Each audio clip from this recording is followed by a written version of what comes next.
Blanco Brown, who I like to say, Devo Brown, Blanco Brown. I say Cousin Blanco every time I play to get up when we do stuff on radio. Oh man, we are family then. Welcome to Boots and Hearts, man. Man, it's a blessing to be here. Thank you. Festival like this, when you know like all these country artists that you actually sing about in a lot of your tracks, you talking about like Tim McGraw, Keith Urban, you got Dallas Smith, the Canadian dude representing. When you get to be on a festival lineup like this with these names, what's that like?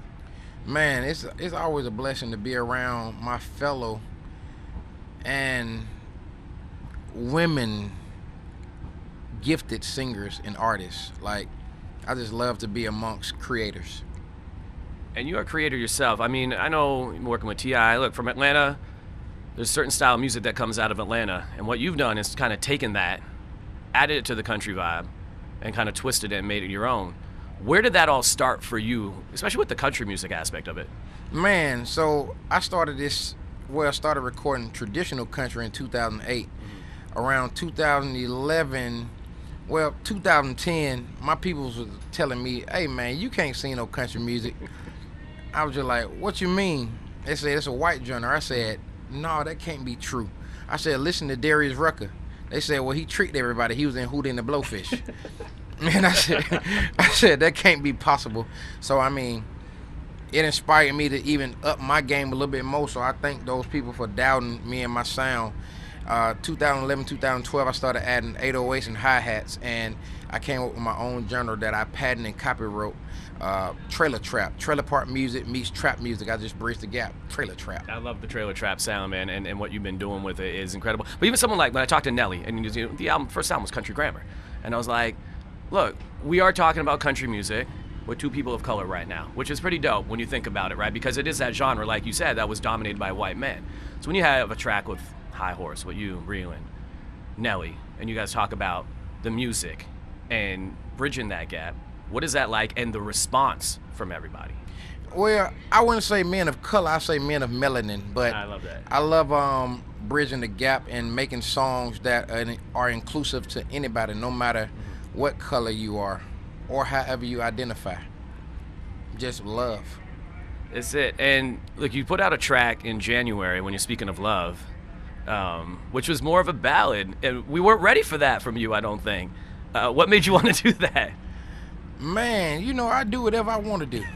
Yeah, I just create music from the heart, and I feel like it resonates through my soul, and it reaches exactly who it's supposed to reach. It's like, what can you expect from me when I've given you whatever I wanted to from the get-go? So whatever I feel like I want to create and whatever God ordains for me to do in my life, I manifest it through every word and every song and melody to the end of my time. I like that. So what do you feel like creating coming up?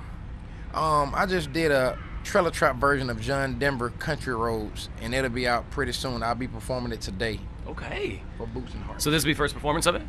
Nope. Oh. But it'll be about the third or the fourth. Okay. It'll be a big festival one, though, for sure. Definitely.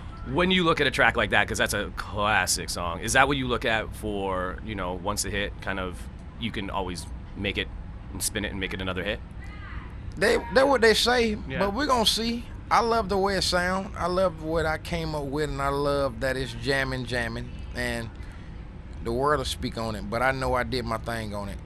I'm blessed to be able to touch that record. Actually, the estates chose me to do that song with John Denver as his anniversary, and then that haven't came to fruition yet. I got a call back saying, hey, could you do your thing on it the way you do your thing?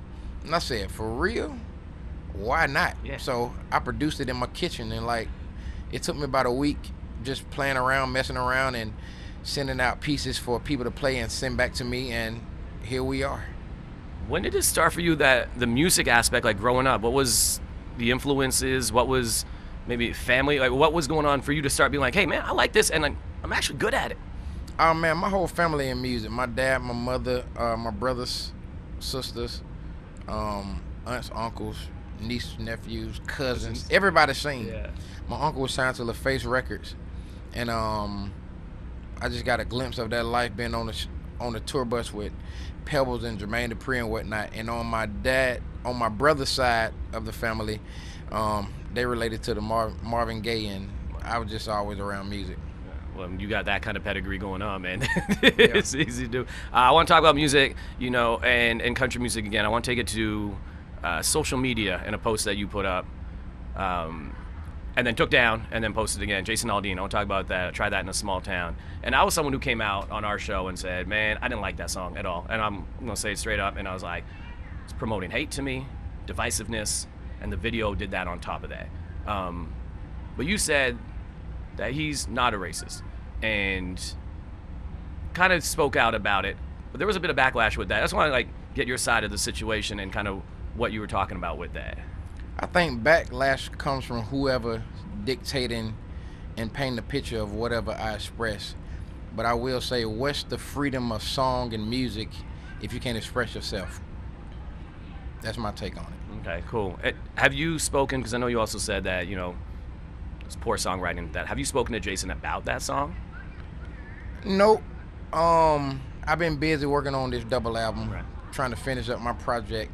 But I mean, I know he's being somewhere, being great. Keep it going. Keep songs and expressions free. And for me, honestly, I feel like if you could take from whatever you want from a song, then you're only painting your own picture, just like people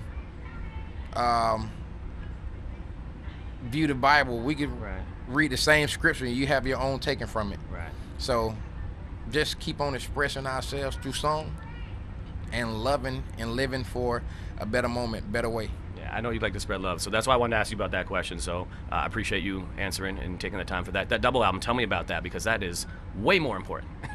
Oh man, 20 plus records at the top of next year.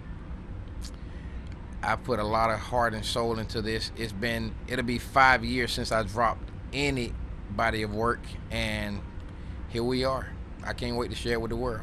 Well, we can't wait to hear it. I appreciate your time, man. Congratulations, cousin Bless. Blanco, everybody. Yes, Good to sir. see you, man. Thank you. All right. Thank you for